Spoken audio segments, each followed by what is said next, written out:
Bem-vindos ao JW Broadcasting de junho de 2023.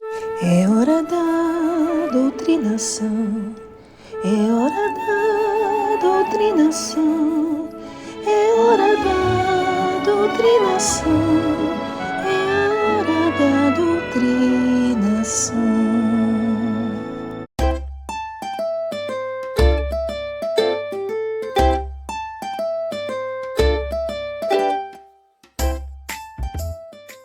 Oi pessoal, tudo bem? Aqui é a Andréia do canal STJ nos Lençóis da Liberdade. Espero que esteja tudo tranquilo com vocês.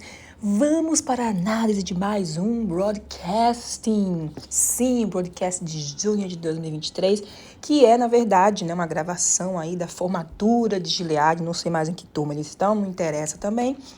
Mas é isso, né? Vamos ver o que a gente consegue catar aí para ver a manipulação barata e sem vergonha dessa torre.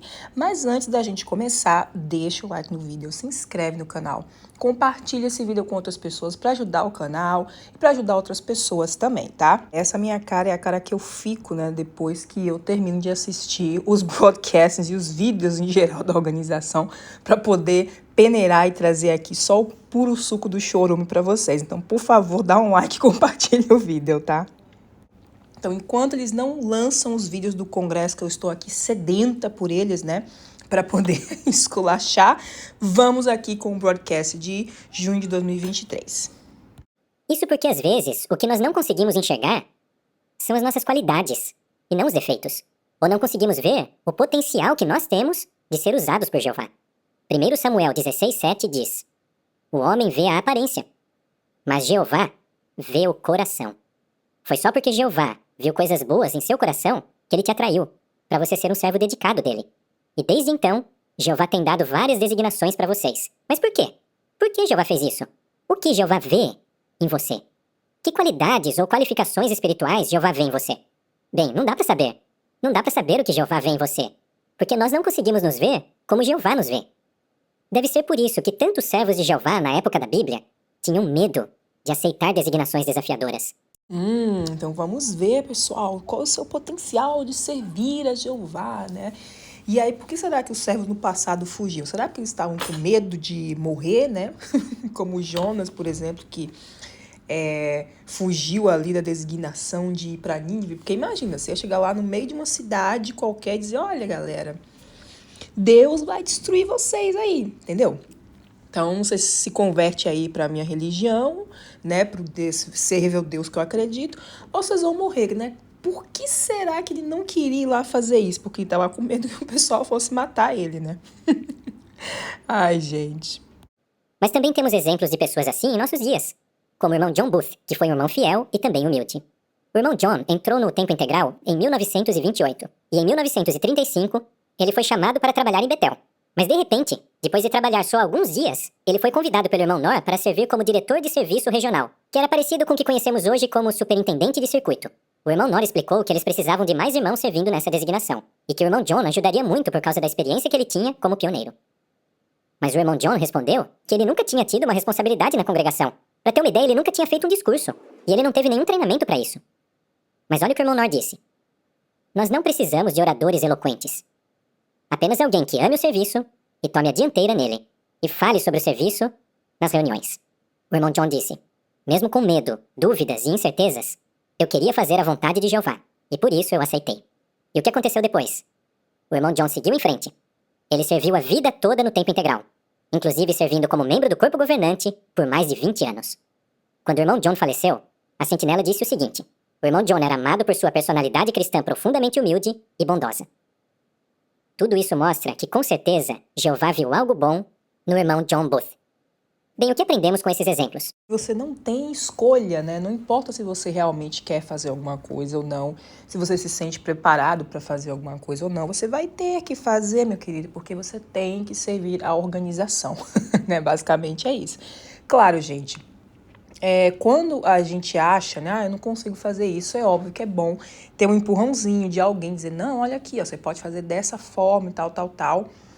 Mas a gente sabe, né, que a gente está falando de uma organização que não respeita os limites, né, das outras pessoas, né? Uma coisa totalmente invasiva, inclusive nessa questão de servir a organização. Quem é homem, né, dentro dessa organização sabe muito bem, se você for um irmão lá dentro e você não tiver nenhuma aspiração para se tornar servo ministerial, ancião, né, seja mais lá o que for, você é muito mal visto lá dentro, porque você tem que querer aquilo. Se você for uma irmã e você não tem aspirações de ser uma pioneira, alguma coisa do tipo, né, ou sei lá, uma missionária, na época que podia ser, mas assim, se você não tem essas aspirações de fazer mais pelo serviço do reino, já é extremamente problemático. Você é mal visto lá dentro, né? Você é fraco espiritualmente, etc, etc. Então, esses discursinhos aí, né, não é para incentivar as pessoas a melhorarem, a se aprimorarem em coisas, mas sim a servir a organização, porque no fim, só isso que importa. Então, escute os conselhos que você receber e faça mudanças. Mas além disso, quando outros perceberem suas qualidades, o potencial que você tem, e você receber novas designações, aceite e siga em frente. E que nosso maravilhoso Deus, Jeová, sempre esteja com todos vocês e os abençoe. Drag! E todo mundo... O maior privilégio que alguém pode ter é ser conhecido como um servo do Deus Altíssimo Jeová. Não! Ruth, Gideão, Davi, Marta. Só de ouvir o nome desses servos de Jeová, nós já lembramos de algumas características ou qualidades que podemos imitar. E você? Como você será chamado? Na sua nova designação, que qualidades você gostaria que os seus irmãos e irmãs lembrassem quando ouvissem o seu nome? No livro de Provérbios, nós encontramos um alvo que todos nós podemos alcançar. Vamos ler Provérbios 16 e vamos ver o versículo 21. Provérbios 16, 21. Quem tem coração sábio será chamado de entendido. Esse é um alvo muito bom. Ser chamado de entendido. E como vocês aprenderam aqui em Gileade, o entendimento é a habilidade de juntar os fatos e enxergar o quadro geral de um assunto. Mas o que é uma pessoa entendida? Será que é uma pessoa que se sai bem numa prova? Ou será que é aquela pessoa que sempre dá a primeira ideia, talvez num grupo ou numa reunião no trabalho? Bem, olha o restante do versículo 21. Quem fala palavras bondosas é mais persuasivo. É assim que nós podemos demonstrar entendimento. Por meio de palavras bondosas, ou como diz a nota, palavras atraentes, a doçura de lábios. Então alguém que tem entendimento junta os fatos, enxerga o quadro geral e sempre vê o lado positivo. E ele faz isso em todas as situações. Lembra que ele tá falando aqui, gente, para uma plateia de pessoas, né, formadas aí na turma de Gileade. E é uma galera que vai ser enviada para, né, designações nos cafundó do Judas. Então, né, eles têm que ver tudo de maneira positiva, porque lembre-se que dentro de uma seita não pode existir negativismo, né? Você tem que ver todas as coisas de forma bela. Não, isso é Jeová vai te ajudar, se você for lá cumprir a sua designação. Por isso que ele fica enfatizando, né? Você tem que ver todas as coisas de forma positiva. É um mundo realmente fantástico, o mundo de Bob, né? Sem querer ofender o pobre do Bob, que eu adorava o desenho, tadinho. Mas, enfim, vocês entenderam. Sempre usando palavras bondosas, positivas e persuasivas. Mas o entendimento envolve mais do que ser otimista ou pensar positivo o tempo todo. O entendimento tem uma fonte. Vamos abrir a Bíblia em Provérbios, capítulo 9, e ler o versículo 10. Provérbios 9, 10. O temor de Jeová é o início da sabedoria, e conhecer o Santíssimo é entendimento. Essa é a fonte. O Santíssimo, Jeová, ele não é apenas a fonte do entendimento, mas também é o exemplo perfeito de como usá-lo. Pense um pouco no que aconteceu logo depois daquela rebelião tão trágica no Jardim do Éden. O que Jeová fez? Naquela mesma hora ele juntou os fatos e viu o quadro geral. Daí ele fez a promessa edênica, que foi uma promessa positiva, que nos dá esperança mesmo depois de toda aquela tragédia.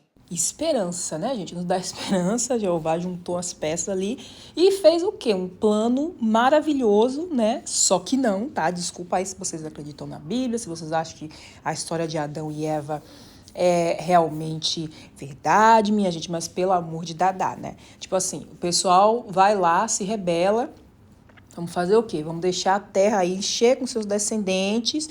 Aí eu vou mandar o meu filho, né, para vir sacrificar por vocês. Vai ser o cordeiro, né?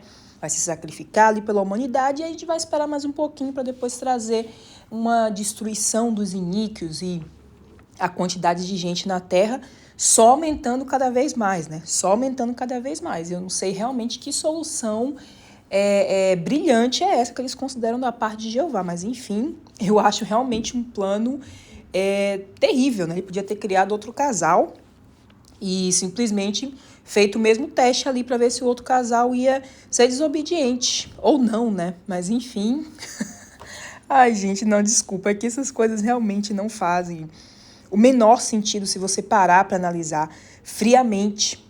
Porque, por exemplo, né, agora Jeová está esperando para poder destruir as pessoas más.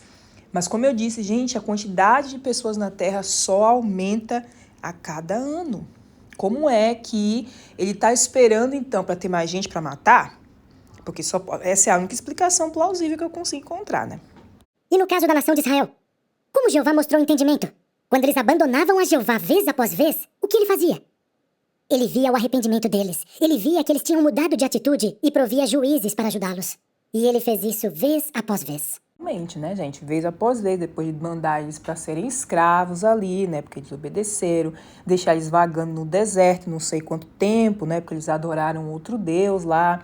Enfim, uma série de castigos aí muito básicos, né? Que Jeová deu à nação de Israel quando eles não estavam dançando conforme a musiquinha de Jeová, né? Então, aí depois disso, vez após vez, o pessoal já com o espírito quebrantado, porque, né, você vira escravo, você vaga no deserto, claro que você vai dizer, não, a gente vai fazer tudo o que você mandar, né? Só que eles iam lá de novo e voltavam a fazer coisas erradas, né? E é interessante notar, pessoal, que os israelitas, tá? Eles sempre foram politeístas, eles tinham vários deuses. Essa questão de enfatizar que eles eram castigados por Jeová é justamente para criar essa narrativa do único Deus verdadeiro, tá? Eu sei que eu já falei que eu vou fazer um vídeo ainda falando sobre como Jeová virou o único Deus verdadeiro, né? Porque ele é o Deus adorado aí em todas as religiões cristãs. Vai sair, tá? Vai sair. Mas é interessante notar isso aqui no que ele está falando, né? Porque os israelitas eram vez após vez castigados ali porque, sei lá, eles adoraram bezerro, porque eles não queriam fazer o que Jeová estava mandando. Aí Jeová ficava furioso e dizia, não, vamos lá, vamos castigar esse povo aqui. Nosso Deus Jeová nos ensina o que é entendimento de verdade. E imitando o exemplo dele, nós também podemos ser positivos e falar de uma maneira bondosa e amorosa. E é muito bom ver isso na turma de vocês. Nós conseguimos ver que vocês são positivos e amorosos uns com os outros e com outras pessoas também. E isso só é possível por causa da confiança que vocês têm na palavra de Deus e da confiança que vocês têm em Jeová. E todas essas qualidades só aumentaram aqui em Gileade. No mundo, as pessoas são incentivadas a questionar tudo e não acreditar em nada. Mas veja o que a Sentinela diz sobre isso. Ela disse, não se deixe enganar pela ideia errônea que uma atitude cínica, crítica e pessimista é sinônimo de inteligência. Na realidade, o pensamento negativo exige pouco intelecto. Olha, né, ele associa pensamento negativo com ter uma atitude crítica e questionadora. E assim, gente, para você conseguir se desenvolver, você tem também que desenvolver o seu senso e o seu pensamento crítico. Senão você vai aceitar tudo que as pessoas dizem para você sem questionar nada. Só que, de novo, né, a gente está falando de uma seita. Então, eles precisam fazer com que os membros, tanto esses formandos de Gileade quanto as testemunhas de Jeová, né, normais, né, comuns, vamos dizer assim, que elas tenham em mente essa ideia de que não é possível, de que não se deve questionar nada, porque isso é uma coisa ruim, isso é uma coisa negativa, entendeu? Tá aí, né? Tá bem explícito e depois ainda tem gente que diz, não, mas não é uma seita, não. Imagina se fosse, né? Isso acontece até mesmo quando tudo ao nosso redor parece desabar e o mundo está um caos. Uma irmã que vive na zona de guerra no leste da Ucrânia disse: o que a gente mais precisava era de alimento espiritual. Quando ficamos sem internet, nos sentimos muito felizes de receber as caixinhas JW Box. Foi tão bom ter alimento espiritual novamente. Nós passamos por muitas dificuldades. Mas quando estamos com os nossos irmãos, esses problemas não são o foco da nossa conversa. Geralmente, conversamos sobre como Jeová nos apoia, como ele nos fortalece e por que somos gratos. Uma irmã, né, que mora na zona de guerra, não sabe nem quem é essa irmã, mas enfim. Ai, gente, nossa, eu sei que eu fico repetindo às vezes as mesmas coisas nessas análises desses broadcasts, mas é porque realmente o bagulho é louco, mano. Que isso? Quer dizer, a pessoa tá numa zona de guerra sem internet, mas ela ficou feliz quando recebeu o alimento espiritual. É para isso, justamente, que ele falou lá no início, né, o outro irmão no outro discurso, que a gente não precisa ter pensamento crítico, né? É para que os irmãos, quando recebem essas caixinhas, sei lá que caixas são essas, e livros e brochuras, sei lá, da organização, eles acham, né, que, nossa, Jeová está cuidando da gente. Aí eu pergunto, né, Jeová usa o poder dele para levar revistas, não sei o que, mas por que não usa o poder dele também para, sei lá, impedir, né, a guerra ou para impedir que os irmãos sofram durante a guerra? Não faz sentido nenhum. Eu sei que eu repito isso várias vezes também, mas você não pode ter as coisas das duas formas. Ou Jeová interfere, ou ele não interfere. Porque assim, se um Deus tem poder, né, para parar o sofrimento e ele está só usando esse poder para poder mandar publicação, realmente as prioridades de GG aí, de Jeová, tá difícil, né? Tá meio complicado, tá complexo. Tá muito complexo. Assim como os fiéis do passado, você não está sozinho. Jeová está com você. Jeová está guiando o seu povo. Ele está no controle. Jeová não mudou. A única diferença é que hoje, Jeová nos dá orientações por meio do seu escravo fiel e prudente. E é por causa do nosso entendimento limitado que às vezes a orientação pode parecer um pouco estranha.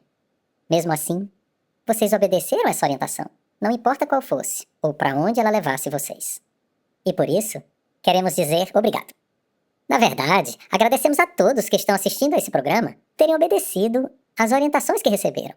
Mas queremos agradecer especialmente vocês, queridos alunos. Sabem por quê? Porque durante esses 5 meses nós pudemos ver o seu exemplo. Nós vimos como vocês seguiram a orientação do escravo. Novo, né? Reforçando a questão de obediência. Aliás, gente, esse tema sempre foi bem comum dentro das testemunhas de Jeová, né? Tem até um vídeo aqui no canal que eu fiz falando sobre a obediência cega dentro das TJs, mas nos últimos tempos eles têm realmente batido bastante nessa tecla, sabe? Até pegando coisas da Bíblia para inventar, sabe? De dizer, não, esse versículo aqui aplica porque essa pessoa foi obediente. Às vezes não tem nem nada a ver, mas é isso, né? Aqui ele tá de novo reforçando que você, para ser uma testemunha de Jeová, você precisa realmente ser obediente, mesmo que aquilo não faça sentido nenhum, né? Por isso, né, lá no começo, o outro irmão no discurso falou, você tem que desligar o seu senso crítico, tá? Ele até fala no fim, né, quem critica as coisas e tal,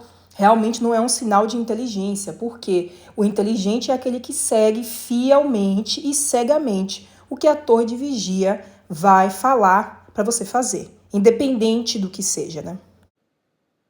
O que as pessoas preferem? Um bom conselheiro ou um pastor amoroso? Se você quer fortalecer a organização e, ao mesmo tempo, encorajar nossos irmãos e irmãs, é bom pensar sobre esse assunto. Isso também inclui vocês, irmãs. Também inclui vocês até a página 2, né? As irmãs aí até a página 2, porque a gente sabe que mulher não pode ter lugar de liderança dentro dessa organização. E, de novo, né, você precisa comprar toda essa ideia de obediência, submissão, se for casada, submissão ao marido, se não for submissão ao pai, se for testemunho de Jeová, mas enfim, a mulher precisa comprar toda essa ideia aí de obediência porque ela tem que aceitar o papel dela ali subalterno dentro dessa organização. Mesmo que eles falem, vocês irmãs, não sei o quê, até o teaser do congresso desse ano tem uma mulher falando, né? Como se mulheres realmente tivessem algum papel de liderança ou de ensino dentro dessa organização. Só para fazer isso tudo mesmo, porque para chegar na tribuna e falar, né, e discursar, não pode. Tem que ter um piu-piu para isso. Jeová também age como um pastor. Quando ele dá conselhos, ele cuida das necessidades emocionais da pessoa e depois continua dando a ajuda necessária. Veja como ele lidou com um profeta que estava deprimido, chamado Elias. Vamos abrir em 1 Reis 19 e vamos considerar brevemente como Jeová tratou Elias. Talvez você se lembre que Elias estava fugindo porque estava com medo de Jezabel. Então, Elias percorreu 150 quilômetros até Berseba e depois mais 320 quilômetros até o Monte Horebe. Mas veja o que diz o versículo 5. Então ele, ou seja, Elias, se deitou e adormeceu debaixo da giesta das vassouras. De repente, um anjo tocou nele e disse: levante-se e coma. Quando ele olhou, havia junto à sua cabeça um pão redondo sobre pedras aquecidas e um jarro de água. Ele comeu, bebeu e se deitou novamente. Mais tarde, o anjo de Jeová veio pela segunda vez, tocou nele e disse: levante-se e coma, senão você não aguentará a viagem. Assim, ele se levantou, comeu e bebeu, e fortalecido por aquele alimento, andou 40 dias e 40 noites até chegar a Horebe, o monte do verdadeiro Deus.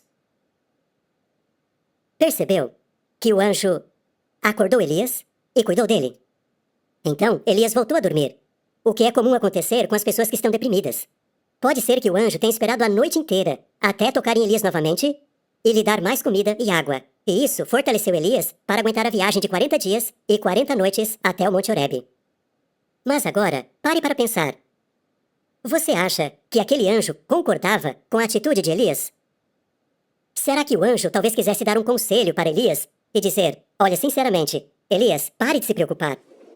Desculpa, gente, que eu fiz vocês assistirem, né, esse vídeo, esse pedaço, esse take um pouco longo, mas é porque eu precisava que vocês vissem todo o contexto, né? Primeiro ele vai lá e fala que Elias estava deprimido, né, porque ele estava com medo da rainha Jezebel. E que o anjo foi lá e consolou, mas que o anjo não concordava com a atitude, né, de Elias. Mas, gente, quando uma pessoa está deprimida, não é questão de você concordar com ela ou não, a pessoa está doente. Nesse caso, o cara estava com medo de perder a vida dele nas mãos de uma rainha que perseguia profetas, né, naquela época. E aí, o que esse anjo fez? Mas o anjo não falou nada, né? Olha como é ambíguo esse negócio deles de você tá deprimido, mas a gente não concorda aí com o que você tá pensando, né?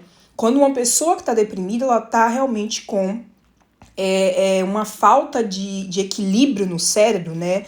O equilíbrio químico no cérebro ali não tá funcionando bem. Então não tem uma coisa de você concordar ou discordar com o que a pessoa tá falando. Então, eles são que nem barata, né? Morde e assopra. Porque eles falam num momento parecendo que vão realmente, né, dar um conselho, ser gentis ou legais ali, mas depois eles vêm com essa de não, mas o anjo talvez não concordasse, mas o anjo se refreou de dizer alguma coisa. E outra coisa, né, isso nem tá na Bíblia também, ele tá inferindo isso daí. E samba do crioulo doido, minha gente, tá? Eles ficam pegando umas coisas que não estão na Bíblia para tentar justificar, né, as ideias dele. E outra coisa, né, na Bíblia, Elias, ele disse, né, que Elias estava deprimido, talvez estivesse mesmo, apesar de não existir esse tipo, né, de diagnóstico naquela época, pelo menos não como a gente conhece hoje, né, mas mesmo que ele estivesse deprimido, se por acaso ele se negasse a fazer o que Jeová queria, né, que era profetizar ali, mesmo em face da rainha, né, Jezebel, ele iria pagar, né? Porque lembra aí a história de Jonas, por exemplo, que não quis ir para Nínive, né? Foi engolido por uma baleia, segundo a Bíblia. E é a mesma coisa com as testemunhas de Jeová hoje. Eles fazem parecer que você tem opções, que você realmente tem a possibilidade, né, de ter dúvidas ou de se sentir triste, etc, etc. Mas no fim, você tem que voltar e fazer exatamente o que eles dizem que você tem que fazer. Então, na realidade, não tem opção. Isso é tudo uma fachada. Isso é tudo uma ilusão de que você realmente tem opção ou que você tem liberdade para fazer alguma coisa. Você pode até ter a dúvida, né? Você pode até ficar triste, tal, mas no fim você tem que voltar e fazer o que a organização diz que você tem que fazer. Então, o que podemos aprender desse relato? Jeová reconheceu que eram muito fortes os sentimentos de Elias, mesmo sem concordar com eles. Também aprendemos que nem sempre é preciso ir logo oferecendo uma solução.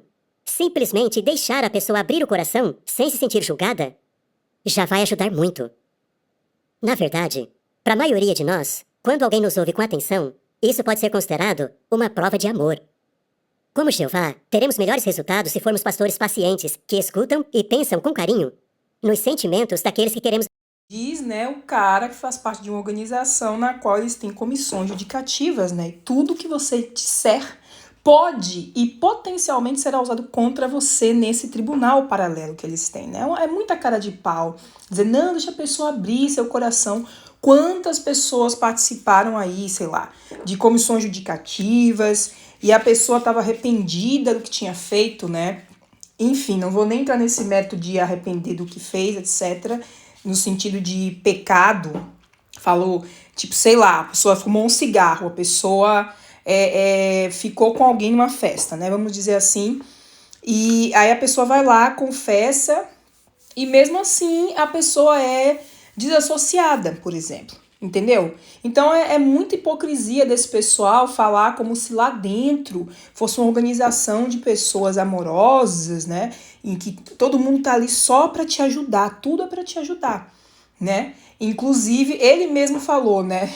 O outro irmão falou no início, eu sei que eu tô repetindo isso muitas vezes, mas porque as coisas estão sempre relacionadas, minha gente.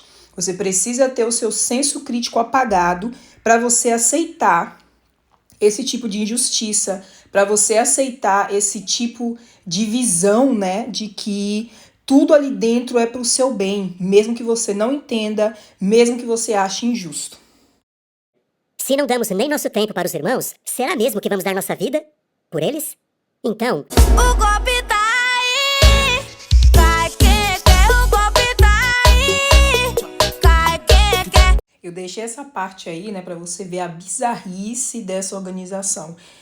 Chega lá do início, falando todas aquelas coisas floreadas e tal, né? Só que, como a gente já conhece aqui, a gente já tá acostumado a pegar eles no pulo do gato, a gente já sabe do que se trata na realidade, né? Aí chega agora aqui e diz, se você não consegue nem ouvir seus irmãos, será que você vai ser capaz de dar a vida por eles? Porque lembra que a gente está falando de uma organização de últimos dias, né? O fim está chegando, nós somos perseguidos, etc, etc.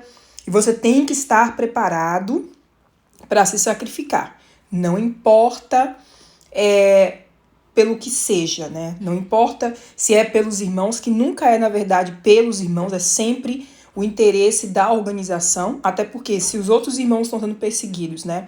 Vamos dar um cenário aqui.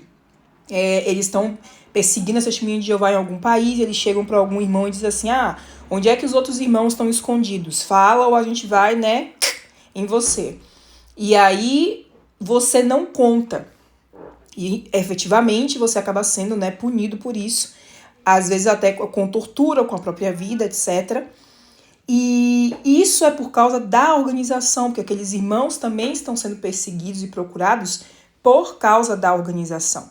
Então, no fim das contas, é uma organização que fala para você, olha, desliga aí seu cérebro, faz o que a gente mandar e esteja preparado para qualquer coisa, para qualquer necessidade que tenha de você sacrificar a sua vida, né? Seja por causa de uma perseguição, seja por evitar uma transfusão de sangue, porque você também precisa ter o pensamento crítico desligado e obedecer cegamente a essa organização para poder você rejeitar uma transfusão de sangue. Inclusive tem vídeo aqui no canal explicando por que não faz sentido nenhum essa proibição.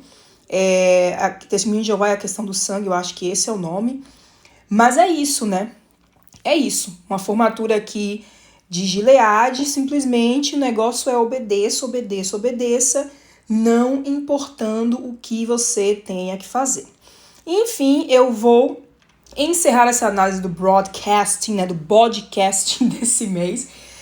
Foi o que eu realmente consegui notar, como eles vão fazendo todo esse círculo para chegar no fim da coisa, né, da obediência cega e do sacrifício que você vai ter que fazer em nome, né, da organização, achando que é para Jeová, né, minha gente? Mas é isso, vou ficando por aqui, até o próximo vídeo, um beijo e tchau, tchau!